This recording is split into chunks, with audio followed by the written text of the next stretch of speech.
Hey everybody, Corey here coming at you with another knife review. This time it is of the KUBEY KU150. If you're new around here, consider subscribing. I try to buy a new knife every month. Don't tell my wife. So first, we will do the standard size comparisons. Here's the KUBEY. Here is a ZT0452, a conventionally large knife, and here's the Ontario Rat 2, a conventionally small knife. The KUBEY comes in at an overall length of 8.5 inches with a blade length of 3.7 inches, so it's kind of on the larger end of things. Let's start off talking about the value proposition. This knife is going to run you 28 bucks on White Mountain Knives after the 10% discount code, which I will link in the description. That is not 28 plus tax and shipping. They do not charge tax. They do not charge shipping. This knife is going to run you 28 bucks. There are two features on this knife that I think make it worth that price alone.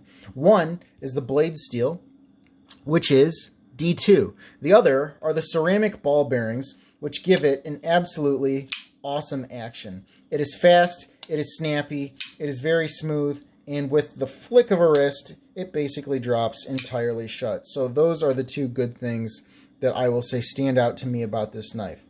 The other thing, the handle is 5/8 of an inch thick. That's pretty thick. Some people will be turned off just by how thick this is, but honestly, I've actually found that 5/8 is about the sweet spot because it ends up filling out the hand really quite well. It feels substantial. They did chamfer the edges, so there aren't any extremely sharp edges. However, the word that I keep coming back to when I describe the handle of this knife is blocky.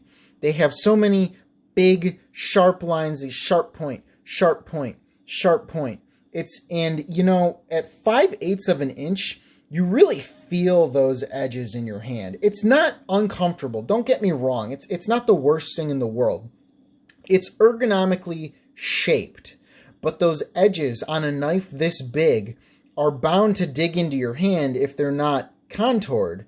And, you know, there's some contouring here, but I think they could have just chamfered it a little bit more or maybe rounded the shape of the knife off a little bit more so that it wasn't just big, but it was also really nice in the hand because, again, the shape is really good. The blade. The blade has a recurve in it, which I personally do not like, but you might like that. The reason that I don't like a recurve in my blades is because I maintain and I sharpen my own blades, and if you've ever tried to sharpen a blade with a recurve, you know that it is not nearly as straightforward as sharpening a blade that does not have a recurve, so that's something to consider. The cutout in the blade is clearly not meant to be a deployment option. It is so close to the handle, there's no way you can get the leverage you need to spidey flick it, and I can only open it with my thumb, putting just all my heart and soul into it, and it is so awkward. This knife is clearly meant to be flipped open, and that's okay because it's running on those ceramic ball bearings, and it has an absolutely great action. The other thing that I noticed, even though it's not a big deal to me, some people care about this, but if you're buying a $28 knife, you really shouldn't, you know, freak out about this. It's got some lock stick. I don't know if you can hear it or see it. There's a bit of lock stick there.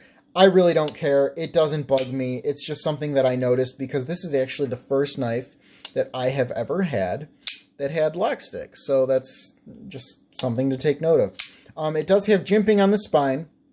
However, I will say that the jimping is quite shallow and it is quite smooth, which means it doesn't really serve its purpose as jimping. It's more of an aesthetic thing, I think. But there you go. On a subjective note, one of the first things I thought when I saw this knife is, something is a little off. And in my opinion, the thing that is off is that you've got this big, wide, fat, bulky handle, and then you've got this almost like assassin-like blade. It's very wispy, it's got the recurve, it's extremely short in size, and it comes to a thin grind behind the edge. It just looks like the blade and the handle were meant to be on two other knives. It looks like the handle does not go with the blade. You know, if it's something that doesn't bother you, hey, great. But for me, it was something right away, especially in the hand. You've got this big blade in your hand. I'm sorry, you've got this big handle in your hand, and you've got this relatively thin blade protruding from it. And it's just kind of aesthetically, it throws me off just a little bit. The last thing I will say, the sharpening choil is actually very good here. You can see that it extends beyond this plunge line right here, which means that when you're sharpening this knife, you will have absolutely no problem sharpening it. The choil doesn't get in the way of the plunge doesn't get in the way of the choil. It's great. Overall, you know, for 28 bucks, you really can't beat what you're getting here. Yeah, there are other things that they could have done to the knife, but I really can't fault them at 28 bucks for anything that they left off. I think one of the things that they were clearly trying to do with a knife that comes in at this price point is keep that price down. And again, you know, for the D2 blade and for the ceramic ball bearings on their own, I think those more than justify the knife. Other things that I forgot to mention, the fit and finish. In terms of like flush screws, yeah, you're not getting that here. And I think that's okay. It's not the craziest thing in the world. Again, for 28 bucks, they did actually, I'm not sure if you can see that, they did actually skeletonize the liners. This is actually not a very heavy knife at all. It's actually quite light for the size that it is and the thickness of the handle. So I also wanted to point those out. But other than that, yeah, I mean, you know, 28 bucks, is it blowing my mind? Not really. But for that price, I think there's a value proposition there that is kind of hard to beat. I think this is up there with the best value propositions of knives in that price range. So, hope you got something out of this. Hope it entertained you, and I will see you guys next time.